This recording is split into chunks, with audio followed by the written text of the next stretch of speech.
This message comes from Bombas. Comfy footwear is the last thing you want to worry about this summer. Bombas sandals and slides are perfect for beach days, barbecues, and everything in between. Go to bombas.com/NPR. This is Planet Money from NPR. Inflation, for a lot of us, might just feel like prices going up on us, right? But there is something that kicks off inflation, that gets the inflation train going. Economists say it is too much demand chasing too little supply. Too much money, not enough things to buy. But something else can make inflation stick around. If you think of the 1970s, which was the last time the United States had really high sustained inflation, a big concern was rising wages. Yeah, prices for goods and services were high, and workers, maybe expecting prices to be even higher next year, asked for pay raises to keep up. But then companies had to just raise their prices more to cover the new labor costs. And then workers asked for raises again, and it all spiraled out of control. Which is why it is appropriately called the wage price spiral. It's a pretty good name. Pretty darn good name. And when inflation started getting bad in 2021, economists in the U.S. Federal Reserve worried that wage increases would be a big problem. There was the same concern in Europe. In Germany, the UK, the head of the UK central bank actually said last year that workers should restrain themselves from asking for big wage increases because inflation could get, quote, out of control. But it seems like a 1970s-style wage price spiral hasn't happened. Not in Europe, not in the U.S. Janet Yellen, the U.S. Treasury Secretary, just said this year that a wage price spiral is, quote, not happening. In fact, wages, on average, haven't really been keeping up with inflation, at least until recently. So if wages haven't been the big problem, what has been keeping inflation going? Hello and welcome to Planet Money. I'm Sarah Gonzalez. And I'm Greg Rosalsky. In the past, we've kind of blamed workers for inflation, for creating the wage price spiral by asking for raises. But there are now also concerns among economists and central bankers about a totally different kind of spiral, a profit price spiral. Today on the show, we're looking at inflation a little differently now. And more eyes are on corporations, at least in some corners of economics. Support for this podcast and for Planet Money Summer School comes from Capital One. With no fees or minimums on checking accounts, it's no wonder the Capital One bank guy is passionate about banking with Capital One. If he were here, he wouldn't just tell you about no fees or minimums. He'd also talk about how Capital One cafes are open 7 days a week to handle your banking needs. It's pretty much all he talks about, in a good way. What's in your wallet? Terms apply. See CapitalOne.com/bank. Capital One N.A., member FDIC.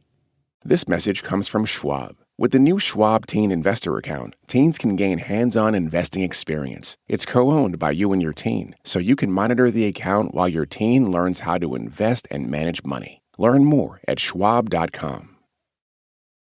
Okay. Will you say your name and title for us?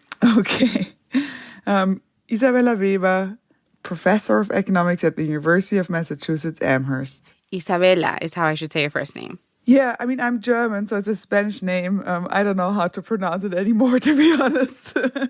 We talked to Isabella because she's kind of at the center of this debate about what's been driving inflation. Isabella's background is in inflation during times of economic transitions, like after World War II. Yeah, so inflation in times of structural breaks and pretty fundamental processes of change.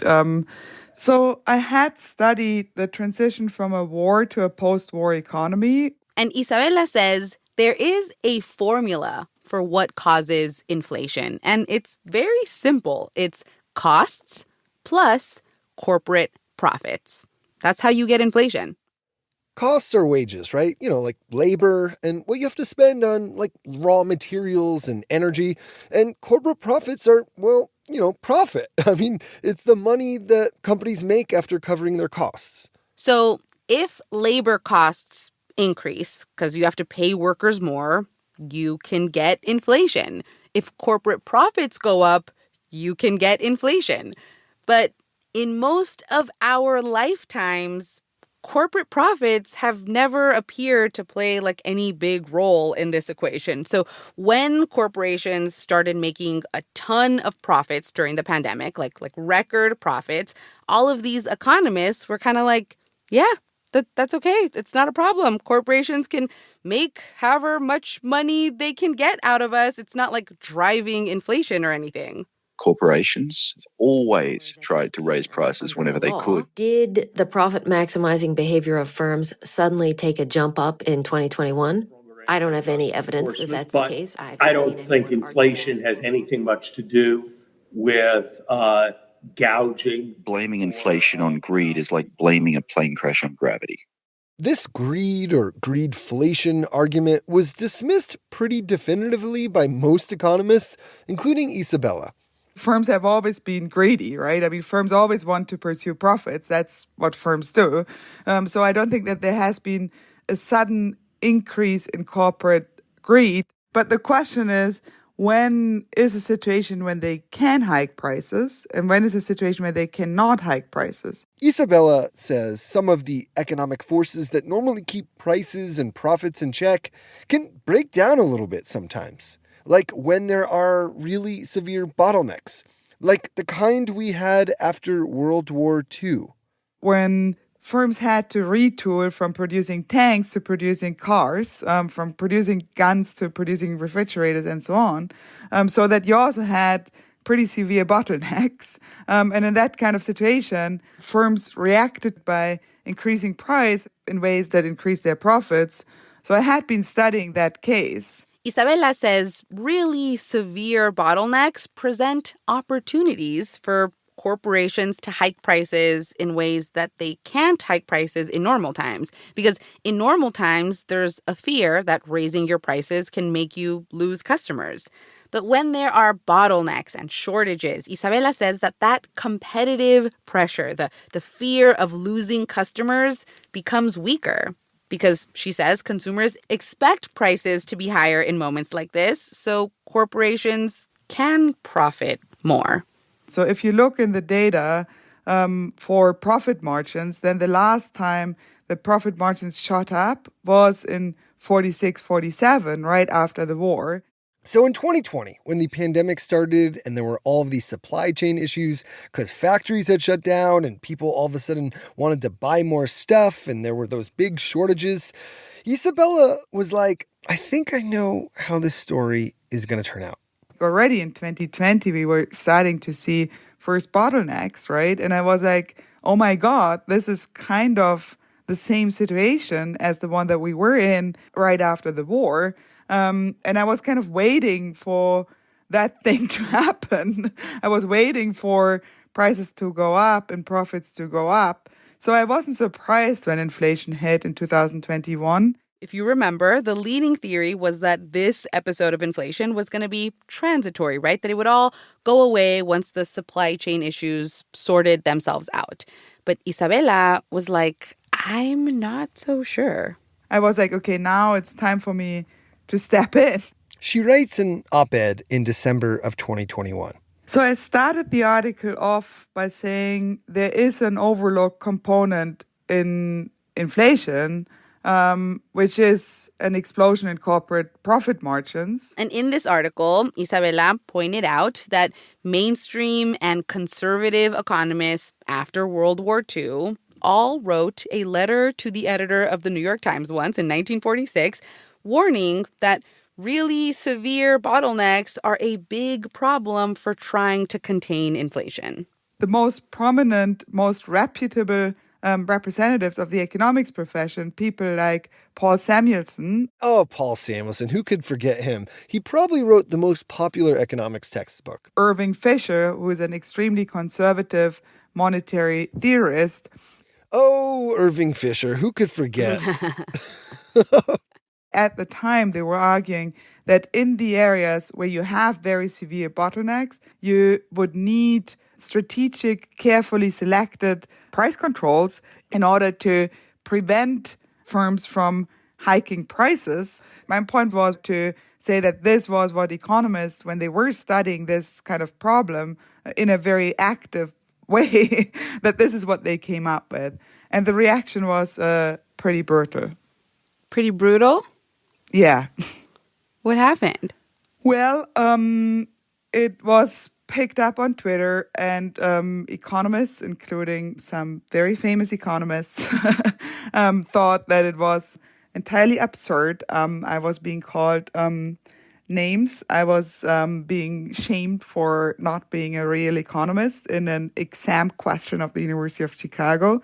And I was basically called crazy for saying what I was saying. People were mainly upset that she was saying we should consider imposing strategic price controls, like the United States used to do back in the day. In other words, putting a cap on how much corporations can charge for some very selective things, which is a big no-no in most economic corners because, generally speaking, they believe price controls distort the economy and create shortages. Think the huge lines for gas stations in the 1970s after President Nixon put in some price controls. Yeah, so the price control stuff was the big headline. But Isabela says people were actually equally annoyed with her for suggesting that corporate profits play a role in inflation. But Isabela and other economists way before her have kind of been like, I mean, of course, corporate profits can be a driver of inflation. It's right there in the inflation formula. Inflation is a rise in costs, like wages, plus a rise in profits.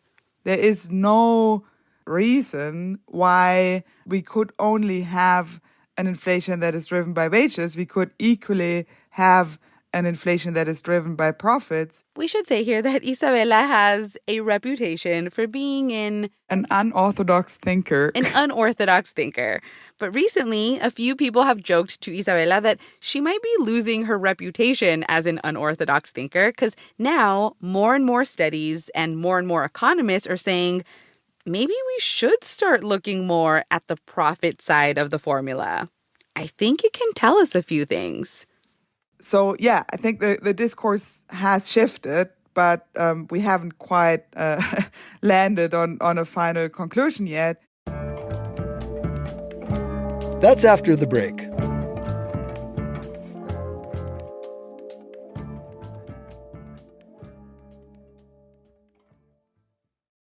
Support for this podcast and for Planet Money Summer School comes from Capital One. With no fees or minimums on checking accounts, it's no wonder the Capital One bank guy is passionate about banking with Capital One. If he were here, he wouldn't just tell you about no fees or minimums. He'd also talk about how Capital One cafes are open 7 days a week to handle your banking needs. It's pretty much all he talks about, in a good way. What's in your wallet? Terms apply. See CapitalOne.com/bank. Capital One N.A., member FDIC. When economists started debating what was driving inflation in 2021, there wasn't a lot of data. There were pieces of data, but not like the full picture, right? Now we have more data. And an economist at the Federal Reserve Bank of Kansas City decided to start poking at it. So you're an economist at the Fed? Yes. Kind of fancy. I guess. But it's Kansas City, so it's a less fancy city. Right. Andrew Glover at the not quite fancy Kansas City Fed decided to look at how much costs went up for corporations and how much their profits went up. Because then you can assign how much costs contributed to inflation and how much profits contributed. Remember, this is a useful exercise to remember the formula. Inflation is cost growth plus growth in the markup that you're charging. So Andrew has done a couple of studies that looks at basically every type of good or service sold in the United States. You're talking about like socks and shirts and ketchup and Delta Airlines tickets. Exactly. So, McDonald's would be in here, Walmart would be in here, Ford would be in here. Pepsi, Coca-Cola, ketchup makers, whatever. Yes. Andrew's looking at all of their markups. So the markup is the price that the firm charges its customers above and beyond the costs that it incurs from producing the good that it sells them. Meaning like it costs me $3 to make these socks, but I'm going to sell them for $4. Sure. So that yes. $1 difference is the markup? Yeah, the $1 difference is the markup that you're charging. The markup is their profit. And it's not like corporations can just charge whatever they want for socks just to make a ton in profit. Without consumers maybe knowing it, we kind of prevent companies from getting whatever they want in profits. Because if prices get too high, we go to a different, cheaper sock maker, or we at least buy fewer socks. If you charge too high of a price, you make more on each unit you sell, but you can sell so few units that your profits fall.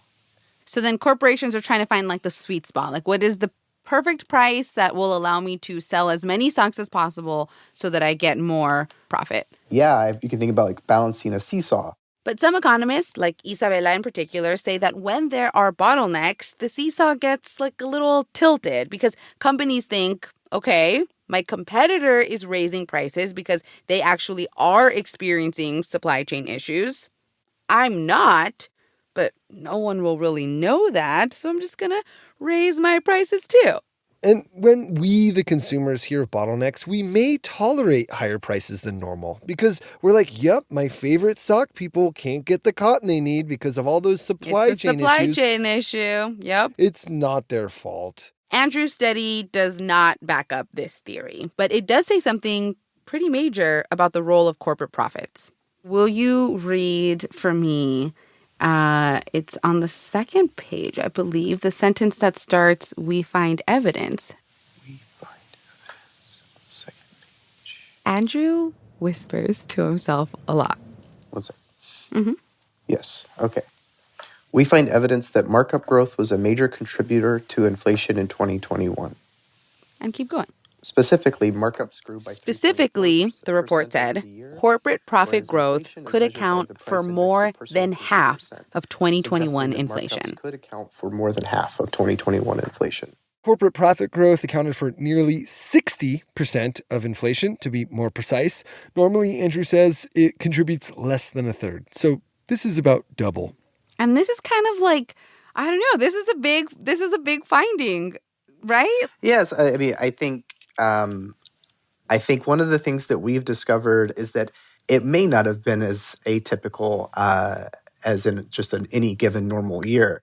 Yeah, it sounds bad, but Andrew says this isn't actually that unusual. Andrew found that historically, corporate profit growth has always been a driver of inflation in the year following a recession, which, remember, we did have in 2020.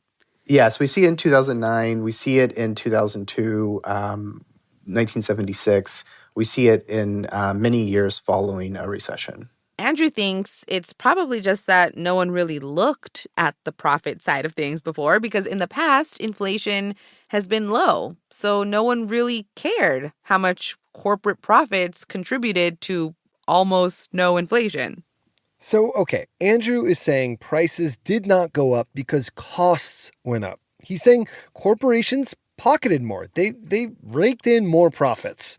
And you might think, well, it's probably just that there was more demand for things, right? Like when there is more demand, corporations can get more out of us. They can charge more because we really want that canoe right now. But Andrew found that across industries that experienced very different levels of demand, profits went up. So even in areas that had lower demand, profits went up. When we looked at the markup growth, they were very similar. Firms in sectors that have very different demand are still marking up their prices at similar rates.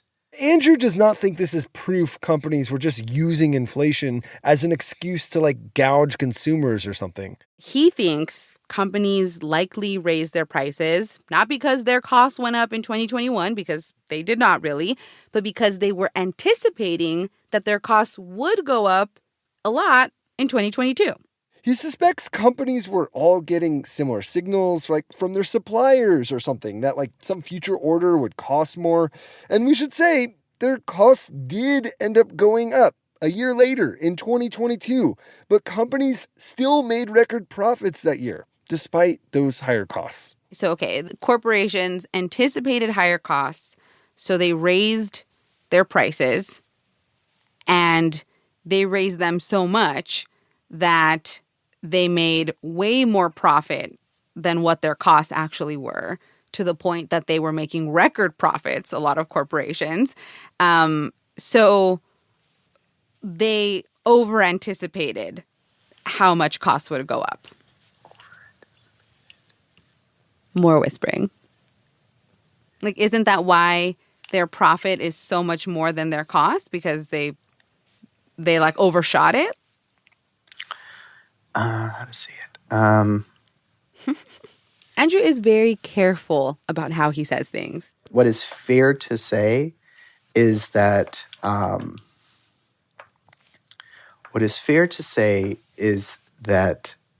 it is possible that firms, by anticipating higher costs, contributed to the inflationary pressures that actually led to higher costs. Yeah, corporations anticipating higher inflation could be the reason why we got higher inflation. And for Andrew, this is a really interesting finding because for decades, economists have looked at wage growth as the big main indicator of whether more inflation was coming. Andrew is saying maybe we should now look at rising profits as an indicator too. This might become a useful new metric to look at when we think about, well, how persistent could these inflationary pressures be? Okay, so let's just pause for a second on this idea that costs don't even need to go up for corporations. Just worrying that their costs could go up in the future could drive inflation. Andrew says this is why setting expectations around inflation is so important. If we were to get in a situation where not only in 2021 did firms expect higher inflation, but in 2022 they expected it, 2023 they expected it, and they just kept expecting higher and higher inflation, then we very well could end up in a world where profits are always rising in anticipation and are always a major contributing force to inflation. And so, one of the goals that we have are to keep inflation expectations anchored around our target of 2%. And certainly one of the outcomes of that would be that we don't see a profit price spiral. A profit price spiral.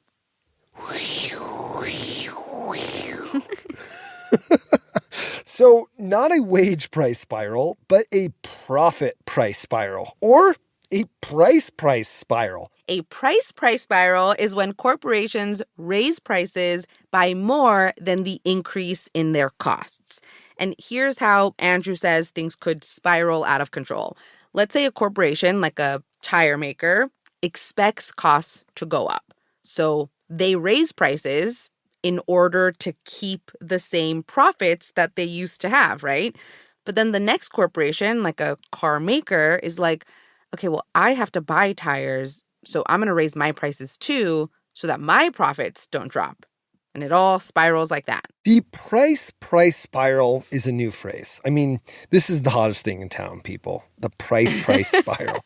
It was coined in January by an economist named Lael Brainerd. And let me tell you, this thing is catching on, people. Paul Krugman, a pretty mainstream economist, just said that if anything, we have seen something like a price spiral. And outside of the U.S., more and more attention is on the price side of things. The head of the UK central bank, who a year ago was asking workers not to ask for big wage increases, recently started asking companies not to raise prices.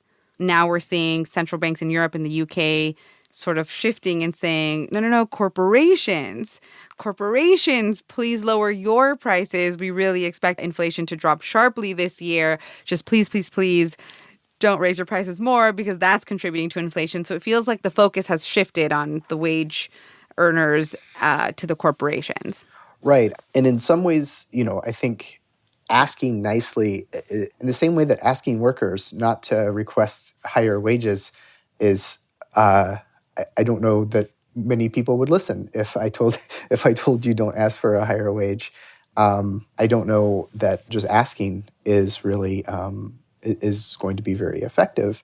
Central bankers in Europe also apparently don't think that just asking nicely will work either, which is why they're also raising interest rates like we are in the United States. And the way raising interest rates works is it basically makes people have less money to buy things with because it's harder to borrow money. And if people have less money to buy things with, that will hopefully make corporations finally bring down their prices again so that we can buy again. But economists like Isabella are like, why is raising interest rates like the only tool the United States considers? Which is basically a recipe of making the majority of people even poorer. Isabella's like, why do the workers have to be the ones to get screwed? They weren't even the problem this time. She argues for fighting inflation without inflicting all this collateral damage on the economy. She proposes a windfall profit tax, basically taxing corporations if they all of a sudden get a windfall of profits. Of course, a lot of disagreement among economists about this, but however economists feel about the best way to fight inflation, many are now open to the idea that corporate profits are an important part of the equation. Isabella recently released a paper calling this era of inflation a seller's inflation, and she's been surprised with the reaction she's gotten this time around. Some prominent economists have, I would say, shifted from seeing this as some sort of voodoo economics to seeing it as a possibly plausible explanation. A possibly plausible explanation? So they're not quite like, oh, yes, this is it. They're just like, maybe, I'm not 100% out on it. That's the feeling that I have, that we are kind of at this tipping point. I mean, we have much more evidence in hand. Do you feel a little bit vindicated? I do feel vindicated, yes. Both Isabella and Andrew say it will be interesting to see what corporations do this year. On earnings calls, some CEOs have been saying they plan to keep prices high, even though they don't anticipate costs going up anymore. Basically, because we've shown that we're willing to pay these higher prices. And we should say that keeping prices high would not cause inflation to go up. They would have to raise prices more to increase inflation. If we want corporations to cut prices, I don't know, maybe we just buy less, stop accepting the higher prices. If we stop buying things, that could get corporations to lower prices.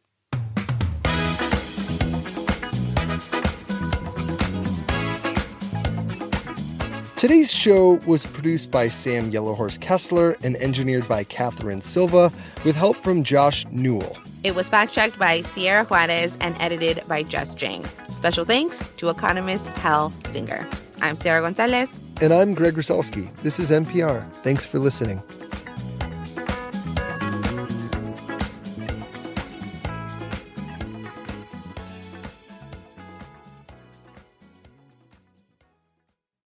"250 years ago, the nation's founders considered a free press a critical protection for we the people.